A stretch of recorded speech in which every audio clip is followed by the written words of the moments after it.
Hi guys, welcome to mini vlog. ಬೆಳಿಗ್ಗೆ ಬೇಗನೆ ಎದ್ದು ರೆಡಿಯಾಗಿ 3 ಜನ ಊರಿಗೆ ಹೋಗೋಣ ಅಂತ ಹೊರಟಿವಿ.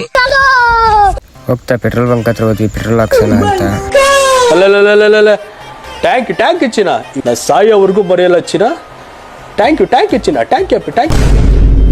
ಅಲ್ಲಿಂದ ಹೊರಟಿ ಬರ್ಬೇಕಾರೆ ಬಾಸ್ ಕಾಣಿಸಿದ್ರು. ಸ್ವಲ್ಪ ಹಿಂಗ್ ನೋಡು, ಅದ್ಯಾಕೆ ಹಿಂಗ್ ನೋಡ್ತೀಯ? ಇಲ್ಲಿ ನಾಷ್ಟ ಮಾಡ್ಕೊಂಡು ಹೊರಟ್ವಿ. ಫೈನಲಿ ಬಂದ್ವಿ ಗೈಸ್. ಇದೇ ನಮ್ಮ ಅಜ್ಜಿ ಮನೆ. ಒಳಗೆ ಬಂದು ನೋಡಿದ್ರೆ ಅಲ್ಲಿ ಅಡುಗೆಗೆ ಪೂಜೆಗೆ ರೆಡಿನೇ ಮಾಡ್ಬಿಟ್ಟವ್ರೆ. ಪೂಜೆ ಆದ್ಮೇಲೆ ಈಚೆ ಬಂದು ನೋಡ್ತೀನಿ, ನಮ್ಮ ಮಾಡ್ಮರಿಂಗ್ ಕೆಡಿಕಬಿಟ್ಟವ್ರೆ. ಕ್ಯಾರ ಕಿತ್ತೋದಂಗೆ ರೋಡಾಗ ಹೊಡೀರಿ ಇದು ಓಪರ್ ನನ್ನ ಮಕ್ಕಳನ್ನ. ಹೌದು, ಎಂತ ಟೈಮಲ್ಲಿ ಕತ್ಕೊಯ್ದ್ಬಿಟ್ರ ಎಲ್ಲ ಸೇರ್ಕೊಂಡು. ಪೂಜೆ ಮಾಡಿ ಎಲ್ಲರೂ ಊಟ ಮಾಡ್ತಾ ಇದೀವಿ ಗೈಸ್. ಈಗ ಇಲ್ಲಿಂದ ಎಲ್ಲರೂ ತಿರುಪತಿಗೆ ಓಡ್ತಾ ಇದೀವಿ. ಮತ್ತೆ ಸಿಗೋಣ ನೆಕ್ಸ್ಟ್ ವಿಡಿಯೋದಲ್ಲಿ. Bye guys. ಹೊಡೆದೋಯ್ತು. 1 ನಿಮಿಷಕ್ಕೆ ಮುಂಚೆ ಈ ಬಾಟ್ಲಿ ಇತ್ತ, ಈಗ ಹೊಡೆದೋಯ್ತು. ಅಷ್ಟೇ ನಮ್ ಜೀವನ.